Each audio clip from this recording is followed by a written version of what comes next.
Okay guys, so let's get right into the video.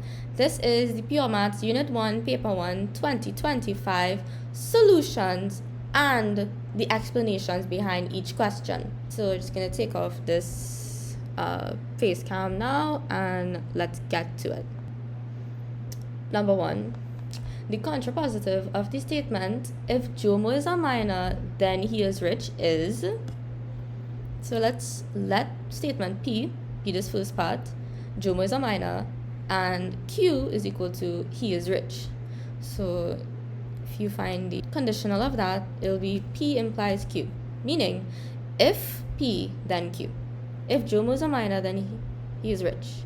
The contrapositive of that basically means you have to switch the order of the statements and then you find the inverse. So it's like the converse and the inverse merged into one. If this is the conditional, then the contrapositive would be, if Jomo is not rich, then he is not a minor. So the answer here is C.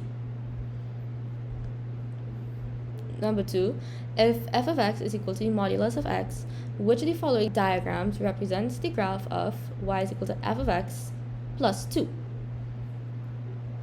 This shows a vertical translation. So if you have y is equal to the function and you add some kind of value outside of the function, if it's positive, that means you have to shift the graph up by 2 units. So this is what it looks like. This is the original graph of y is equal to modulus x, and if you add 2 to that, that means you shift up the graph by 2 units. So this graph here, highlighted in green, is f of x plus 2. So the answer here is E. Number 3, the statement is logically equivalent to... The answer for this one is D. I created this little note on how to explain it, but in order to get the perfect understanding of it, please refer to the Bahal textbook on page 18. Guys, I'm being so real. This topic, I didn't actually learn like the proposition laws because that doesn't come in paper 2. So honestly, you could just try to work it out a little bit and just see the closest answer. So look at what you have here. Since I have not P conjunction not Q over here, that's one of the answers here. So I made an educated guess and I put B. This is the explanation behind it though. We have to use De Morgan's law, meaning that if you negate something in a bracket, you negate both of them and then you flip the sign. So conjunction turns into disjunction here. You apply it here, then you apply the double negative right here, which means not P is really equal to P. And then you distribute this over that. Then you have to use the identity law that states that P conjunction not P is actually, it's false.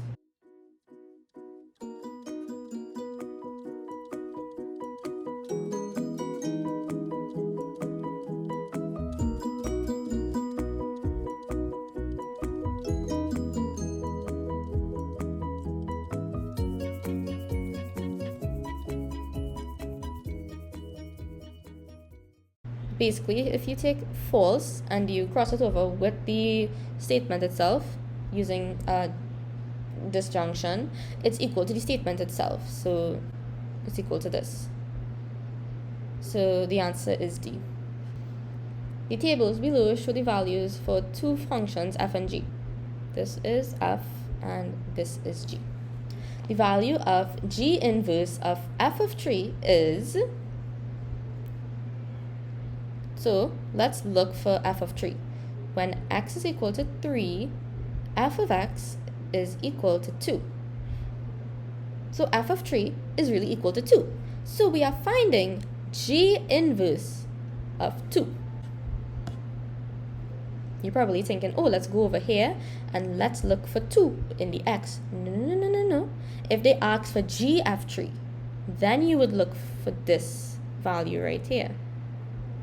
However, they want g inverse. What do we do now?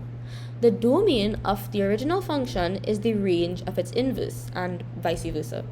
So what we have to do, we have to look for the number 2 in the y column over here, because this would be the domain of the inverse. And then we have to find the corresponding x value, which is the codomain of the inverse. So the answer here is 5. So the answer is C. Number 5. 3 root 20 minus root 45 plus root 80 can be simplified as, shortcut guys, it's multiple choice. You want to be able to solve these as fast as you could, quickly and carefully, of course. So you just type that in your calculator and you get 7 root 5. However, if you do want the explanation, it can be simplified and then you group the like terms. 6 minus 3 plus 4 gives you 7 root 5. So the answer is C. Number 6, using summation notation, the series 3 minus 9 plus 27 minus 81 plus ... minus 729 may be represented by. So what you have to do, right? It's a summation from 1 to 6. So n is equal to 1, 2, 3, 4, all the way down to 6. So when n is 1, the result is 3. When n is 2, the result is negative 9. When n is 3, the result is positive 27. So what you have to do, you can use your calculator. You can just substitute n values and observe if they line up in each one of these summations. So you just try like when n is equal to 1 and when n is equal to 2. And if it doesn't line up, then that's not the answer. So you move on. Wherever you see r, you substitute the n values. And look, they line up. 3, negative 9, 27, they line up. So the values satisfy option B, so the answer is B. Number 7, which of the following are factors of this quotic function? We have to use the factor theorem. Basically, right? Let's say this is a factor x plus 1. We have to see if it's a factor. So we have to let x plus 1 equal to 0. So then x is equal to negative 1 in this case for option 1. So you substitute x as negative 1 wherever you see x. If it is a factor, then f of x will be equal to 0. If it's not equal to 0, then it is not a factor. So you rule it out. So I solved it. You don't have to write all of this down, guys. You can, because that's just time consuming. Type it in the calculator.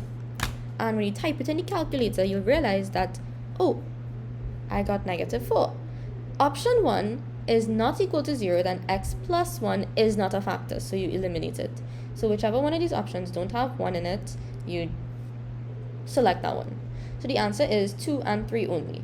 Also, I'm just giving you guys like tips on how to fly through this exam and save as much time as you can. However, if you are checking over your work and you have extra time, you can come back to it and you can actually try the other numbers. X equal to 1 and x is equal to negative 2.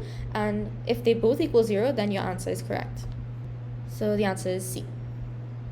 Number 8, given that x is less than y and x and y are positive real numbers, real numbers, which of the following expressions is true?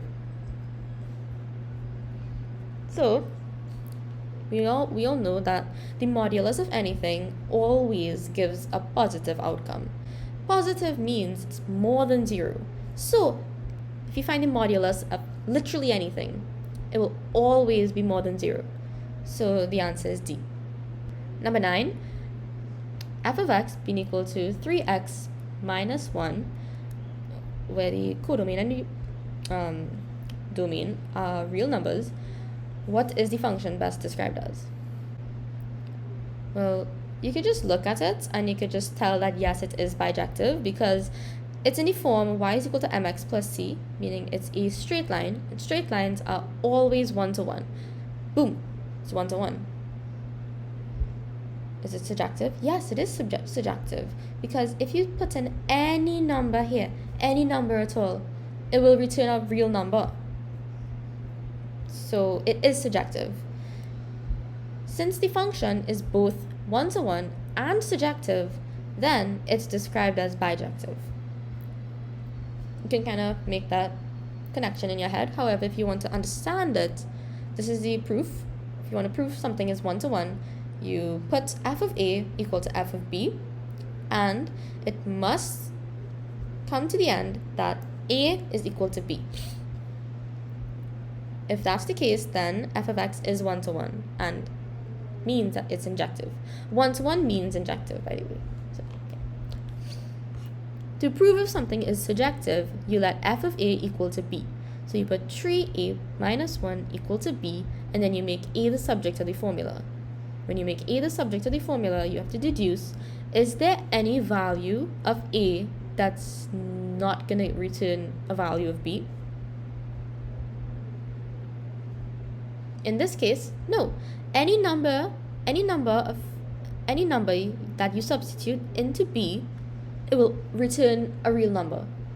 So for all values of a, there exists a corresponding value of b. That means that f of x is surjective. Surjective means that the codomain is equal to the range.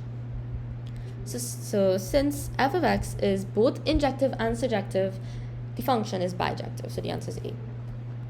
Number 10, if the range of f of x being equal to 2 over x plus 1 is these numbers, the domain is... So remember that idea that I was talking to you guys about, I think in number 7? The range of the function is the domain of the inverse. So what we have to do, we have to find the inverse. How do you find the inverse of a function? First, you have to let y equal to f of x. So y is equal to 2 over x plus 1. Then you have to interchange or switch around x and y. So you get that? Then what you have to do, you have to make y the subject of the formula. After you've done that, then you have found your inverse function, which is 2 over x minus 1.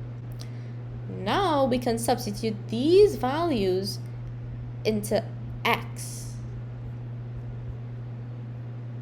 And you can use your calculator for this, and you realize that you get these values as your answer, which is C. Number 11, this log equation expressed as a single logarithm in its simplest form is... How do you solve this question? We must use the laws of logarithms in order to solve this question. We used all 4 of these. So this is the power law. So you take this tree and you have to please put it in brackets. People forget the brackets all the time. It's log of the entirety 2q raised to the 3rd power and base 2. So you do that. Same thing here. Log base 2, all of 3q is raised to the 2nd power. So put that in the brackets. And you can change 1 into log AA. So let's change that. Then you realize that, oh, these 2 are being minused. These 2 are being minused. That means it's a quotient. So I put it into a quotient. I realize I have common terms. Q cubed over q squared, cross that out, I'm going to get 8q over 9 plus log of 2 to base 2. I realize this is a sum. This is a sum. If there's a sum of logarithms, that means it's the product rule. So I apply the product rule, where you multiply 8q over 9 by 2 right here. 8 2s are 16q over 9, and this answer matches up to 8. The answer is 8. Number 12, which of the following intervals is or are in the domain of f of x is equal to all of this? Notice there is a square root. You cannot find the square root of a negative number, well, until unit 2. You have something called like imaginary numbers. So look at how option 1 and option 3 both contain negative numbers. we have to eliminate those options because the square root of a negative number does not return a real number. So therefore, the answer has to be 2 only. So B. Two roots of the cubic equation are -1 and -2. The third root is, okay, in the exam, if you have a handy-dandy Casio calculator, you can just do the shortcut. You put on your calculator, I would hope it's on, you go to mode, you press number 5, then number 4 for cubic equations, then you're going to type in your coefficients a, b, c, and d, because the equation is in the form ax cubed plus bx plus cx plus d. I mean bx squared. So you type in 2 equal sign, 3 equal sign, -5 equal sign, and -6 equal sign. And it's going to give you the answers. So it gave me 3/2, which ultimately is the answer. So the answer is C. So that's like what you should do. However, if you want to understand what to do, right, this is how you do it. If x is equal to -2 is a root, that means that x plus 2 is a factor. So you can divide the function by x plus 2, and then you're going to get the factor and a quadratic. It should be noted that since -1 is also a root, that means that x plus 1 is equal to 0. So that means x plus 1 can also be used because it's also a factor of f of x. So be mindful. You factor the quadratic, and then you realize, okay, they gave you these two right here. So take this one that's highlighted, and then you solve. You solve for x to find the root, and you see that the answer is C. So given that f of x is equal to e raised to the power of 2x plus k, where x is more than k and k belongs to the set of real numbers, then f inverse of x is, we have to find the inverse. So the same procedure from above, let y equal f of x, switch around positions of x and y, then from there you make the new y the subject. So I'm going to isolate e raised to the power of 2y on one side, subtract k from both sides, so I'm going to get this. I have an exponential equation.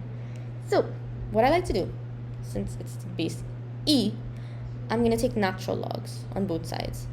I get ln of e raised to 2y is equal to ln of x minus k. I'm going to use the power rule, bring down the 2y ln e. Ln e means log e, which is 1.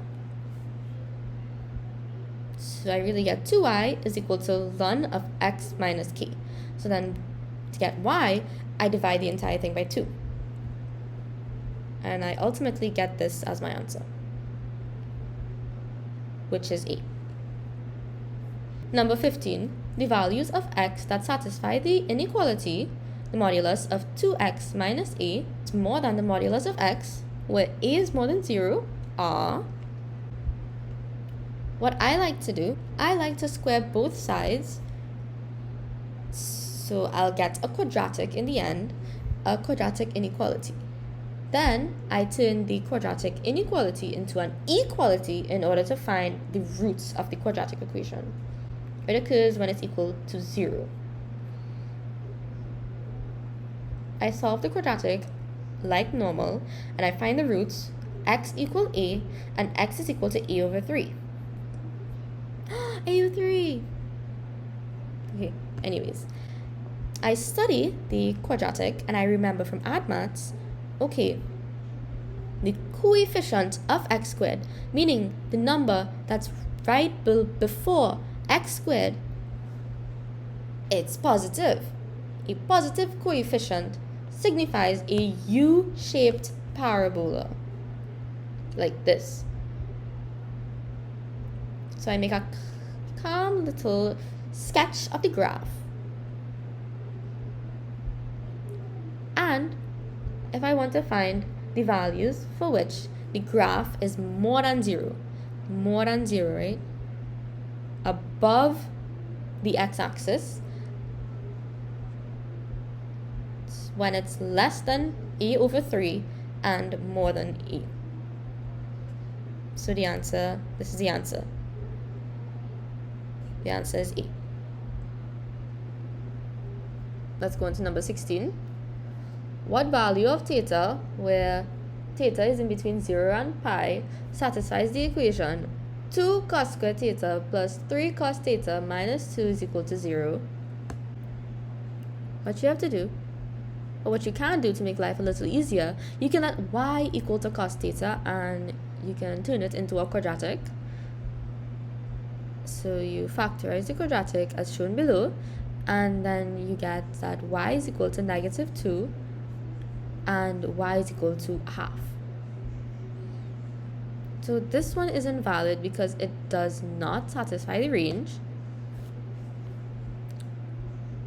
But this one is valid. Cos theta being equal to a half, that is valid. So you find cosine inverse of a half, you look at the range, and it is satisfied. So cosine inverse of a half is pi over 3. The answer is C. Number 17. The angle between the vectors A and B is, I like to write them out in column vector format, so then I can easily find the dot product. A dot B is equal to 2 by 1 plus this negative 1 by positive 4 plus 2 by this 1 over here. Then I get 0.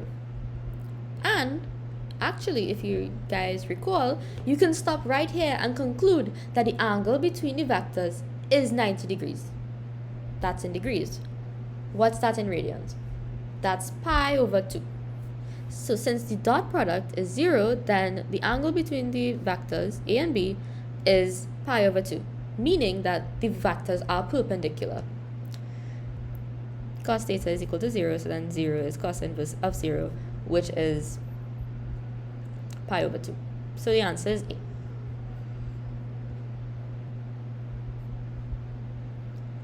Number 18. 8 sine theta minus 5 cos theta has a minimum value of, this is a repeat. So you could learn off that, yes, it is negative root 89.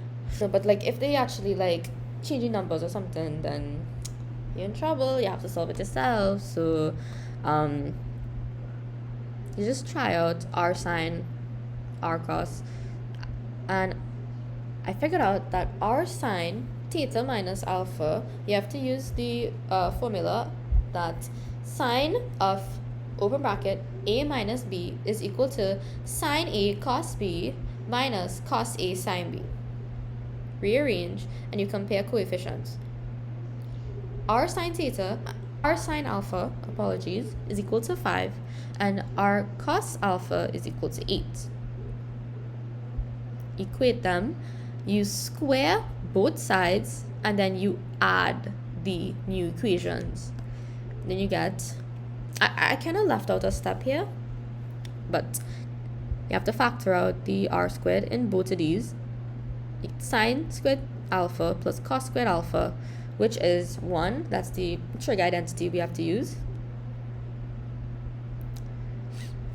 And then you find out that r squared is actually equal to 89. So r is equal to root 89. Don't get too excited though. The answer is not positive root 89, because they asked for the minimum value. In this form, r sine theta minus alpha, the value of r is like the multiple of sine, the sine graph, right? So in a sine graph, there is a maximum and a minimum. So the amplitude is represented by negative r and r, where negative r and r represent the minimum and maximum heights of the graph respectively. Comparing these values, you get the minimum is equal to negative root 89, which is C. Number 19, sine squared x minus cos squared x over tan squared x minus 1 is equal to, what I like to do, I like to break up the fraction. So I turn this into sine squared x minus cos squared x over 1. This division sign, turn it into this type of division sign, and then I put this here. I look at tan, and when I see tan, a really good move is to convert it into sine over cos. So that's exactly what I did. Whenever I see a fraction and a whole number, I like to find the LCM of both of them, and I got this. I noticed that, okay, let's change this division sign to multiplication. When I do that, I must flip the fraction. I realized that the numerator on the first term expression is the same as the denominator on the second. Those cancel out in multiplication. So then I get cosine squared x over 1, which is cosine squared x, which is B. Number 20, the general solution for sine 2 theta being equal to sine pi over 6, where n belongs to the set of integers, is, okay, this is in the form sine x being equal to sine A. Then x is equal to the general solution, because that's exactly what we want. We want the general solution for sine. We write it as x is equal to negative 1 raised to the power of n by alpha plus n pi, where alpha is the basic or the reference angle. X is, in this case, is equal to 2 theta, and alpha in this case is equal to the second one, which is pi over 6. This is our general solution for 2 pi. So, in a case like this, n, which is the power that the negative 1 can be raised to, it can either be positive or negative. So we must account for these two solutions. When n is even, n is equal to 2k. Probably wondering, where did you get 2k from? I want you to just pull out your calculator, or even can use your brain. Your brain is probably definitely really amazing. And I want you to substitute any whole number of k into 2. 2 by 1 is 2. 2 by 2 is 4. 2 by 3 is 6. Any number multiplied by 2 will always give an even number. That's why we replace n with 2k. I substitute it into the general solution. Negative 1 raised to any even number will always give positive 1. And positive 1 multiplied by something always returns itself. So it's just positive pi over 6 plus 2k pi. That's 2 theta. In order to get the value of theta, we must divide throughout by 2. And then you get this, which satisfies this first solution. The other outcome is that n is odd. What is the number that comes after 2? 3. 2 plus 1 is 3. What's the number that comes after 4? 5. 4 plus 1 is 5.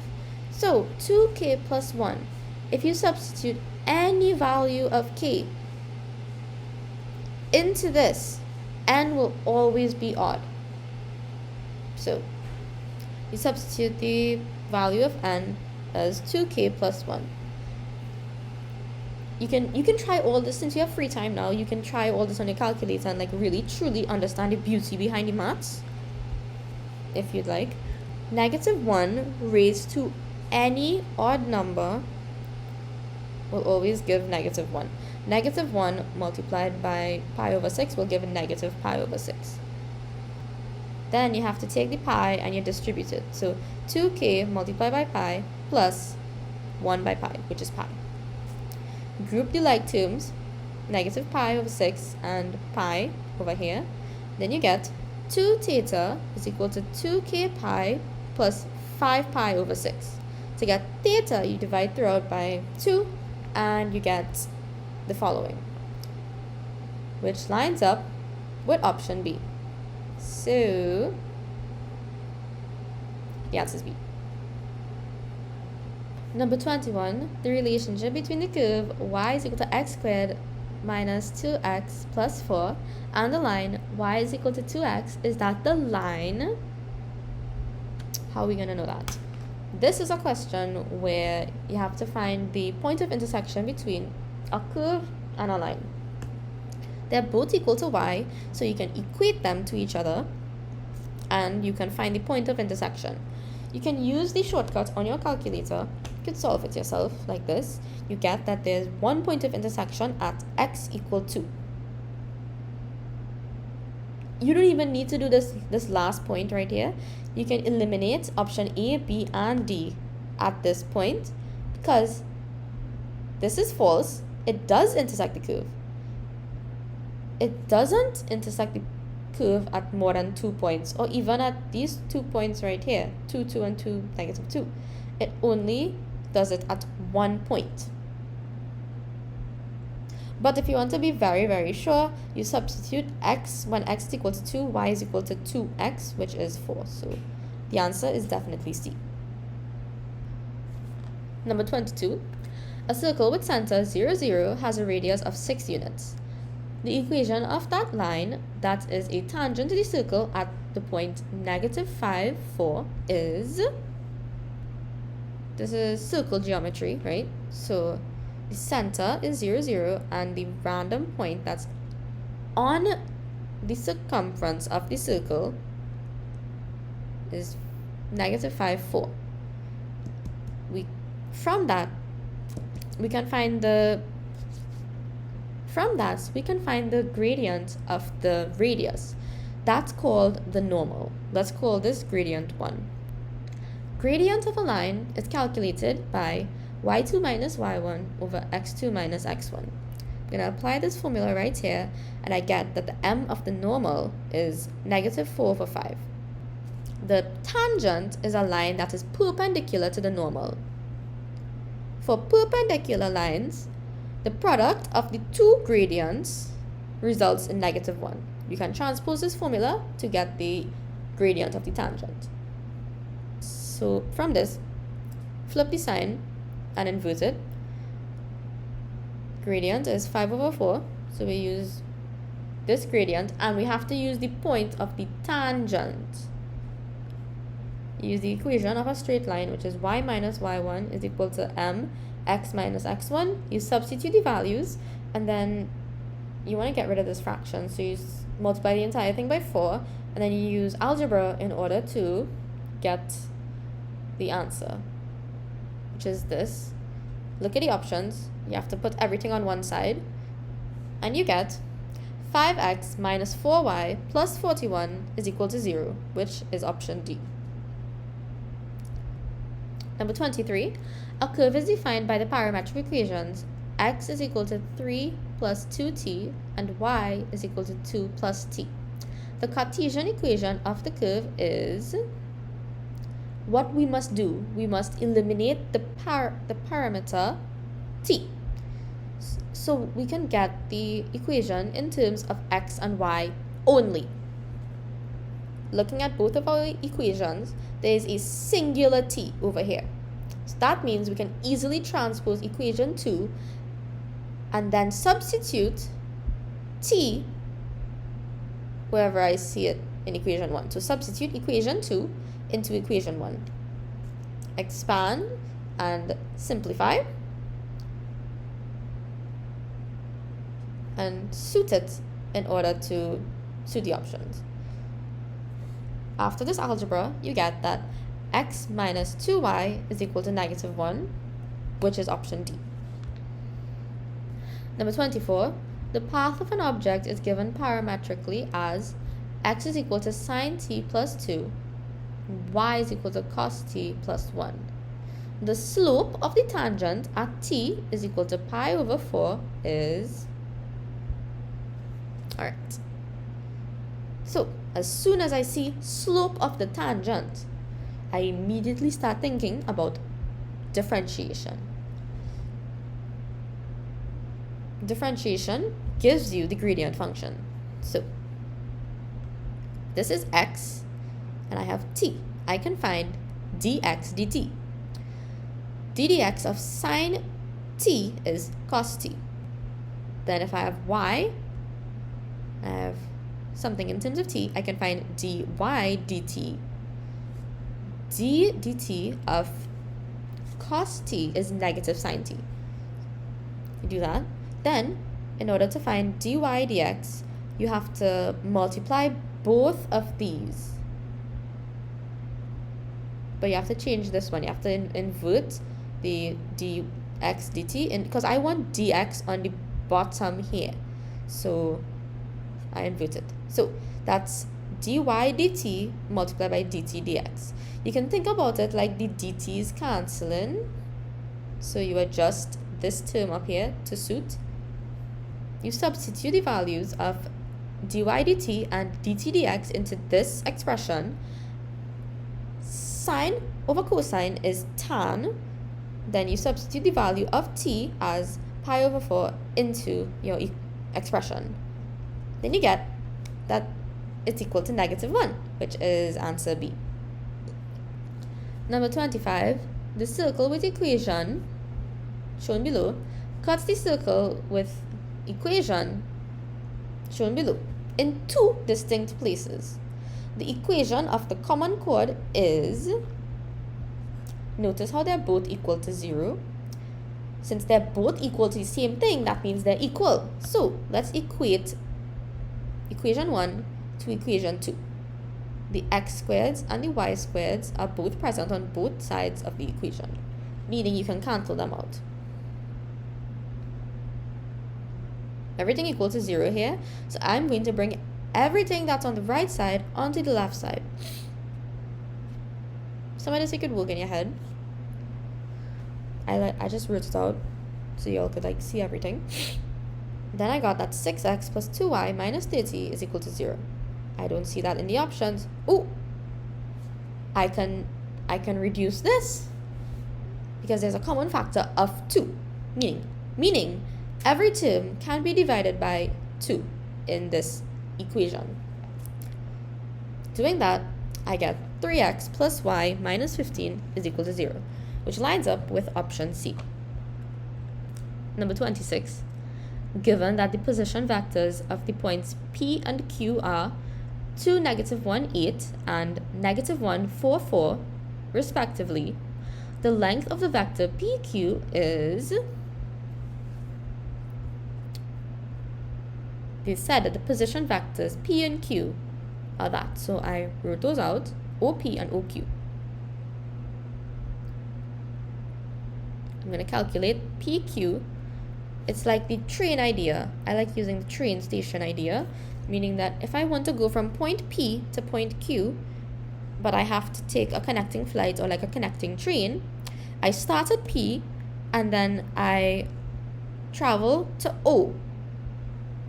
O is my connecting flight or connecting train. Then I hop off the train and then I go on my second train or plane or whatever, and then I travel to Q. So I have to go from P to O, then I have to hop off and go from O to Q on my journey. The vector OP is the reverse of vector PO. So you just turn everything, you just flip the signs of everything in OP, and you keep OQ the same, do some algebra, and then you get that the length of, you get that the vector PQ is -3, 5, and -4. to find the length of the vector PQ, you use this formula, x squared plus y squared plus z squared, where x, y, and z are the numbers in the column vector. You just type this in your calculator and you get that the answer is 5 root 2, which is 8. This one got me. Okay, number 27. The vector u has magnitude 4 root 5 units and is parallel to the vector v is equal to I minus 2j. A unit vector parallel to u is...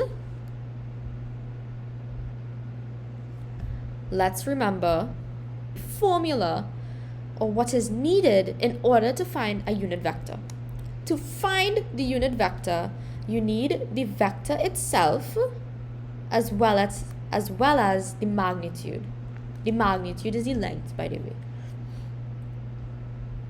If I look at my question, I have the magnitude of vector u, but I don't know what vector u is. They did not give that to me. However, they gave me the vector v. The vector v is I minus 2j. From that, I have the I and j. Sometimes if it was a 3D vector, you could use the k as well. So I have the I value, I have the j value, and you can actually use the length formula in order to find the magnitude of vector v. Oh, but I want a unit vector parallel to u. But isn't the vector u, they gave you that the vector u is parallel to the vector v. So all 4 of these vectors are actually parallel to each other. So I wrote this little paragraph to try to explain this concept as best as I could, because it really did tie me up as well. So the vector u is parallel to the vector v, meaning that both of their unit vectors are in the same direction of both vectors. So all of these, all 4 vectors will be parallel to each other. So concluding from this, unit vector in the direction of v, it is a unit vector that is parallel to u.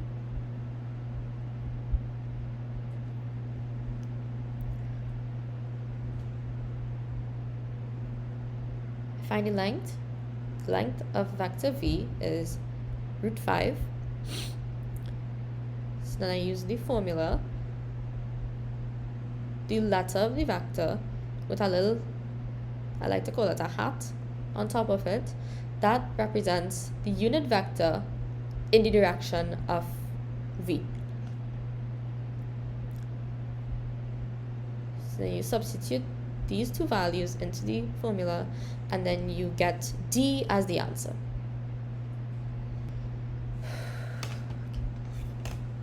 Number 28, the angle between the vectors u is equal to 4i minus 5j plus k and v is equal to 3i plus 6j minus k is... Okay, you have to use this formula. Cosine theta is equal to the dot product of u and v over the product of the magnitudes of the 2 vectors u and v. You find the dot product by multiplying this, so 4 by 3 plus negative 5 by 6 plus 1, there's a 1 in front of this k, that's understood, and a negative 1 in front of this k, that is understood, and you get negative 19. You use the magnitude formula on each one of these, and you substitute x, y, and the z values of the vectors respectively into the equation. The magnitude of vector u is root 42, and the magnitude of vector v is root 46. Substitute these 3 values into the equation, then you find cosine inverse of this entire thing to get A as the answer. If you're getting a weird answer, then that means your calculator is in radians from the questions before. So in order to change your calculator from radians to degrees, you press, well, at least on the Casio, you press shift, setup, and then you press the number 4 for radians and 3 for degrees. So I want to change it to degrees, so I'm going to just press the number 3 over there. Anyways, the answer is A. Guys, it might sound like I kind of talking like common sense, but like this is a run through, so I'm that's why I'm talking so much. Okay. Number 29. A vector equation for the line through the points A 3, 4, -7 and B 1, -1 and 6 is R being equal to A plus lambda m. 2 points were given, meaning that you can find the direction vector AB using AO plus OB. I kind of use the shortcut. Change the sign of A because it's not, this vector, this position vector is OA, but I want to use AO. So you flip the direction and you just put back OB, and then I find the direction vector, which is -2, -5, and 13. Oh, look at that. -2, -5, +13. It lines up. So you didn't even need to write it out like this. You could just spot it, pattern recognition, move on. So the answer is D. Number 30. A curve C is given by the parametric equations x is equal to 3t plus 2 and y is equal to t squared plus t minus 6. The Cartesian equation of C is, look at equations 1 and equation 2. For y, it would be really difficult to make t the subject. But for x, since it's linear, it's easier to make t the subject. Transpose, and you get that t is equal to x minus 2 all over 3. Label that equation 2, and I'm going to substitute this expression of t into equation 1 over here. I get this. Going to square the numerator and the denominator, and I'm gonna get this. I see in the options that there's no fractions, so I'm going to get rid of the fractions. I'm going to multiply the entire equation by 9. So 1y by 9 is 9y. This thing over 9 multiplied by 9 is going to just cancel the fractions, so it will be a whole number, so it will be over 1. That doesn't change. This thing over here, x minus 2 over 3, all multiplied by 9.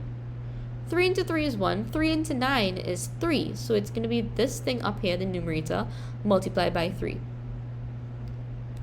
Then this whole number, -6 by 9, is -54. Expand and simplify, and this results in the answer 9y is equal to x squared minus x minus 56. I'm pretty sure this was a repeat though. So the answer for this one is A. So number 31. d dx of x cubed sine x may be expressed as, we notice that this is a product. So it's in the form of u by v. We let u be equal to the first term, which is x cubed, and v equal to sine x. Now we find the differential of each one. We find du dx, which is 3x squared, and dv dx, which is cosine x.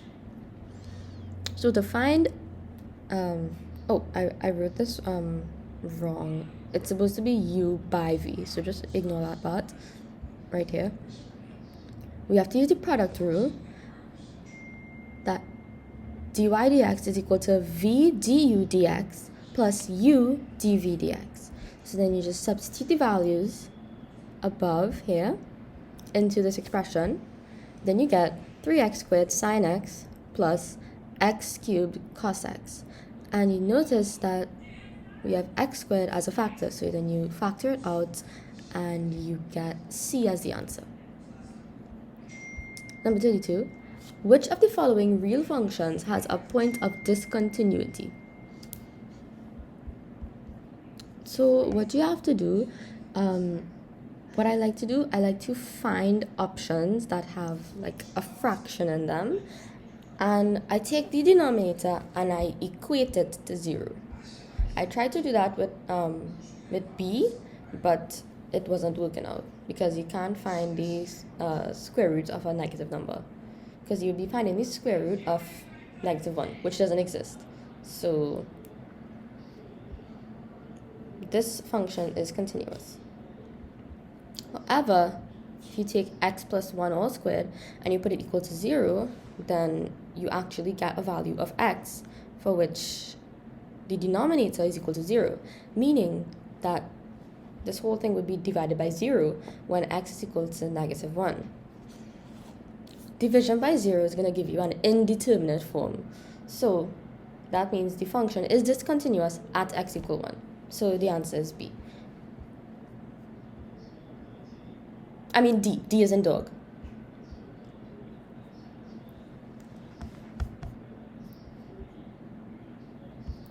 Number 33. A curve is defined by the equation y is equal to -5, open bracket, 1 minus 2x all squared. Given that x increases at a rate of 1 unit per second when x is equal to 1, what is the corresponding rate of change for y? Over here, this is like a function within a function. So I'm going to use this thing called the chain rule. However, in multiple choice, you want to be able to solve these questions really quickly. So I'm going to be using the chain rule shortcut. What is that? The chain rule shortcut states that if something is raised to a power, right? You have to bring down the power, reduce the original power on top by 1, and then you multiply the entire expression by the differential of the bracket. Let's demonstrate. So this is my function. If I want to find y prime, keep this here, bring down this 2 right here. 2 minus 1 is 1. And if I'm going to differentiate this bracket right here, 1 minus 2x, I'm going to get -2. So I'm going to multiply by that. -5 by +2 by -2 is going to give you +20, and then you keep this bracket.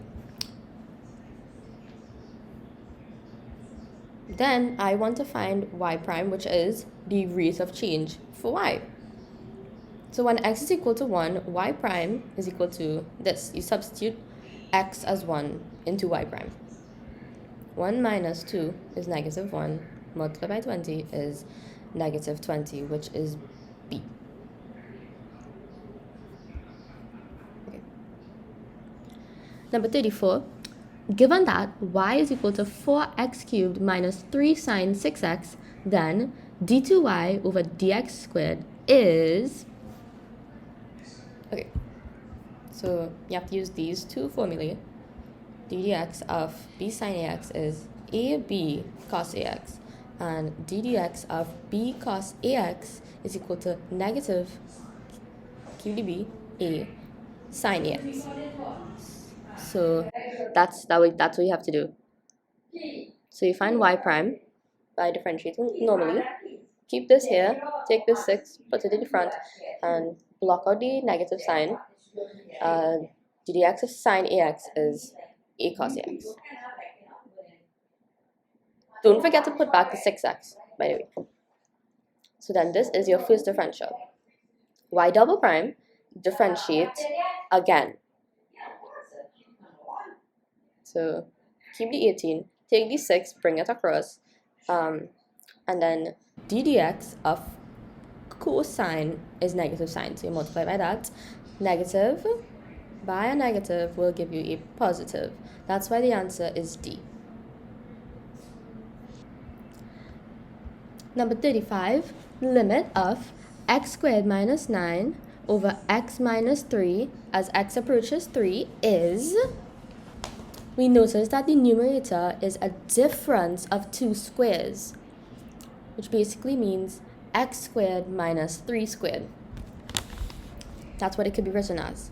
So you convert it to this form, then you realize that you can cancel out the x minus 3 in the numerator and the denominator. So you're left with the limit of x plus 3 as x approaches 3.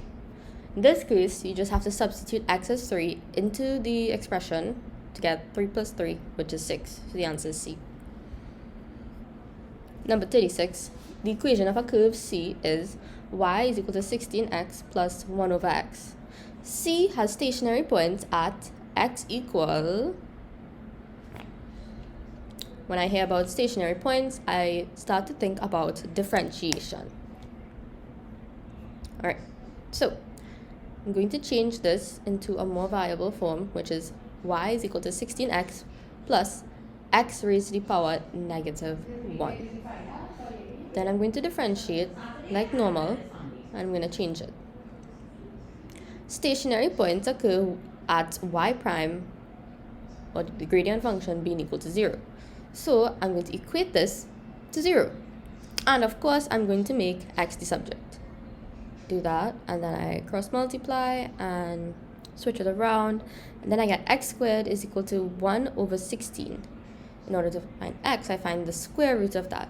The square root can either be positive or negative outside. So I get plus or minus a quarter, which is D. Number 37, given that y is equal to 2x minus 1 all raised to the power 4, the second differential is, okay, so for this one, I'm going to use the chain rule shortcut again, which is what we just did over here.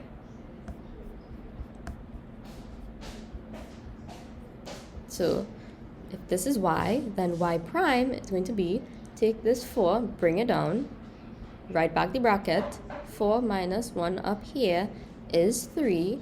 Then I'm going to multiply by the differential of the bracket right here. In this case, it's 2. 4 2s are 8. So this is what you get as y prime. If I want to find y double prime, which is the second differential, I'm going to do it again. I'm going to take this, right?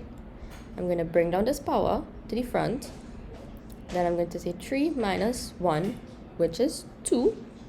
And then I'm going to multiply by the differential of this inner term right here that I'm circling. And then I'm going to get 8 by 3 by 2. Plug down your calculator, and then you get 48. Then, what you can do from here, you're probably like, huh? What you get? Root y. Notice that this is the only option that has 48 in it. So, that has to be the answer. The answer is D. However, look at y. If y is equal to x to the power 4, well, I just call it an x, right? Then the root y is equal to that squared. So, right, this is y double prime. This is another way that y double prime can be written. So the answer is A. Chain rule shortcut must be used again. This one could be a little more complex because of like the fractions, but it's kind of the same concept. Number 38, if y is equal to the square root of 2x plus 1, then d2y over dx2 is, we use the chain rule shortcut once again. Let's find the first differential. Bring down the half. A half minus 1 is negative a half, and then I multiply by the differential of this inner term in the bracket, which is 2. A half by 2 is 1, which is understood. So this is the first differential. Let's find the second differential now by differentiating this term right here. Bring down the negative a half right here. Reduce this top power by 1. So negative a half minus 1 is minus 3 over 2. And then I multiply by the differential in the bracket. So negative a half by 2 is negative 1. And then I write back the bracket. This can be written as negative 1 over 2x plus 1 to the power of positive 3 over 2. And you could just take a very nice look at the options and realize that option D is the only one with a negative sign. So it has to be that. However, if you want to like make sure that your working is right, then you can work it out completely. 2x plus 1 raised to the power of 3 over 2 is basically the same as 2x plus 1 to the power of 1 plus a half. And then you can split it up by multiplying it. So it's the product. So 2x plus 1 raised to the power 1, that's understood. Then 2x plus 1 raised to the power of a half, that's written as the square root. So you convert it to this form and you realize that yes, the answer is in fact D. Number 39 is a integration question, integration of traits. I wrote some formulae on the side so we can use it. Number 39, given that y prime is equal to cos x minus sine 2x, then y may be expressed as... So, if you have y prime, in order to get back y, you have to integrate both sides with respect to x. So, it's the integral of cos x minus sine 2x dx. Okay, so these are the nice formulae that we are going to be using. The integral of sine x is negative cos x plus c, and the integral of cos x dx is sine x plus c. You can apply the same thing here with sine ax and cos ax. However, you must remember to put 1 over a and then integrate it. I'll leave these formulae on the screen for you all to just take a little read. Please note it down. Please remember them. Okay. So, the integral of cos x is sine x. I'm going to just write down this minus sign right here. And I'm just going to be focusing on the sine 2x. The integral of sine 2x. We're going to be changing it to this form. So it's going to be 1 over a by negative cos ax, well, a in this case is 2, plus c. Negative sign by a negative sign is positive. So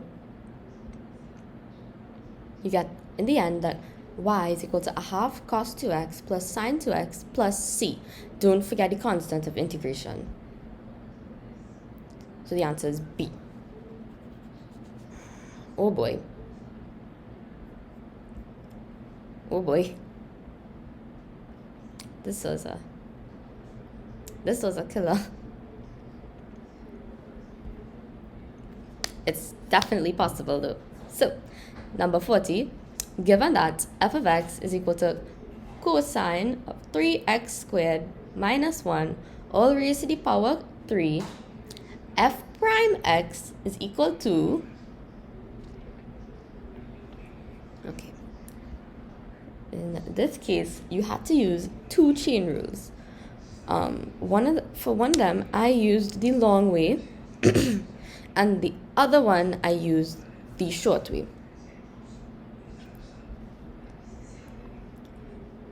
These are the formulae that I use in order to use the chain rule shortcut on trig. Take a little read. So it's basically like the same thing with the chain rule shortcut, but applied to trigs. Notice how, let's just take sine for example. I'm going to take the n, bring it down. I'm going to reduce the power up here by 1. right? And then I'm going to multiply by the differential of the bracket, which is just sine x. So the differential of sine x is cos x. So you just have to apply those steps to the others down here. Okay, so let's get into the question now. Using the chain rule, I'm going to let u be equal to this bracket over here. So I'm going to find du dx of that, which is 6x. Then I'm going to substitute the bracket as u into the y expression. So in this case, dy du, I'm going to use this. I'm going to use this one in the middle, right here. So I'm going to get 3 cos squared u multiplied by negative sine u. So I get that. That's dy du. Then, if I want to find dy dx, I'm going to say dy du multiplied by du dx, which is this multiplied by this. Write it down, and then you just substitute the value of u as 3x squared minus 1 into dy dx. So the answer is D. Number 41. The displacement, s meters, of a marble moving along a board at time t minutes is given by s of t is equal to 4t cubed minus 30t squared plus 72t plus 7 for t being more than equal to 0. For what values of t is the displacement of the marble increasing? So this is increasing and decreasing functions, right? So we have to find ds dt, which is the difference in the displacement over difference in time, which is kind of like a rate. So I'm going to differentiate that. So I'm going to get this term. Then I want to find the critical values. So, and that happens when the gradient is equal to 0. So if I use these reference points, I can actually find the maximum and the minimum, and I can realize, okay, which parts of the graph is my function going to be, the gradient going to be increasing versus when is it going to be decreasing. So I'm going to put it equal to 0, reduce it, and then I'm going to simplify and factorize the quadratic. In the end, I'm going to get ds dt being equal to t minus 2, t minus 3. Oh.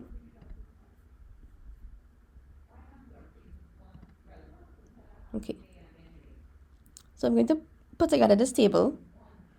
What are the possible values of t with respect to the numbers 2 and 3?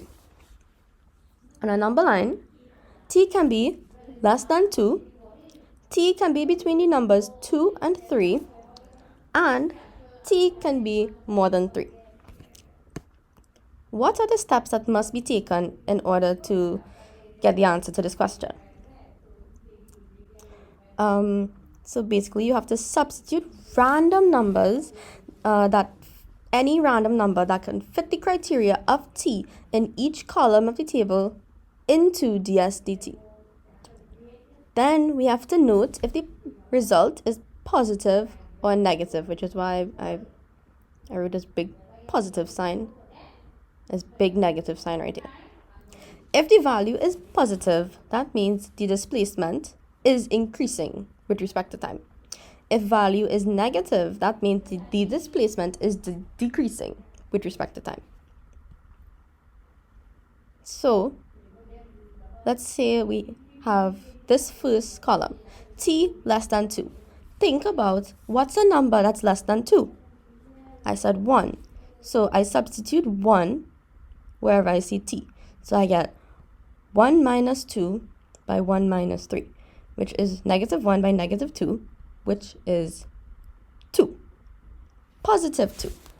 That is a positive number, so I note this is positive. Try it out for the other two columns. Like for this one here, I tried 2.5, and for this one I tried 4. So the function is increasing for when t is less than 2 and t is more than 3. So the answer for this one is D. Number 42, the gradient of the normal to the curve y is equal to 3x squared minus 2x plus 1 at x equal 1 is,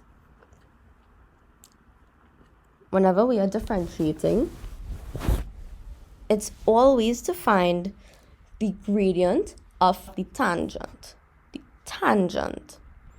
So, y prime at x equal 1 is 6x minus 2. That is the gradient of the tangent. So I'm going to substitute x equal 1 into it, and I'm going to get 6 by 1 minus 2 is equal to 4. So the first gradient of the tangent is 4. The normal is a line that is perpendicular to the tangent. Excuse me. So because the product of two perpendicular gradients is -1, we can substitute the first gradient into this expression. -1 over the first gradient, which is -1 over 4. So the gradient of the normal is -1 over 4. B. Number 43. The volume of the solid generated when the region enclosed by the curve y is equal to x squared, the y-axis, and the line y is equal to 4 is rotated 360 degrees or 2 pi radians about the y-axis is... Okay, so I want to find the volume of the solid about the y-axis. So the formula for that is v is equal to pi multiplied by the integral of x squared dy in between y1 and y2, where y1 and y2 are your lower and upper limits respectively. I drew the curve. They gave you the upper limit, which is y is equal to 4, and then they gave you the y-axis. At the y-axis, x is equal to 0. So then I substitute x equals 0 into y is equal to x squared, and then I get 0. You can also do a curve sketch right here and realize that, oh, when x is 0, y is 0 as well. So we get that y1 is 0 and y2 is 4. So I have to put x squared in terms of y, but they give that to you already, which is simply just y. So then this is my volume expression. I'm going to integrate y. So I'm going to get a half y squared with the upper limits of 4 and 0. So then I just substitute 4 and 0 into the function. And then I'm going to get a half 4 squared, which is a half of 16, which is 8 multiplied by pi, which is 8. Number 44, if y is equal to x minus 6 over 3 minus 4x, then dy dx is... Okay, this one is in the form d dx of u over v. So this is a quotient. So we must use the quotient rule, which states that the d dx of u over v is equal to v du dx minus u dv dx all over v squared, where we let u be equal to the numerator and v equal to the denominator. And I did some side working over here to make life a little easier. You could do it in your head though, but you must be careful. Like with these like double negatives and stuff, right? Substitute the values of u, v, du dx, and dv dx into the expression respectively. Then work it out. You realize that the minus 4x and the plus 4x, they're going to cancel out. 3 minus 24 is minus 21. You could stop right there. Go to your options and realize that A is the only one with negative 21 in the answer. All of them have the same denominator, so you don't even have to write all of that. So the answer is A. negative 21 over, open bracket, 3 minus 4x squared.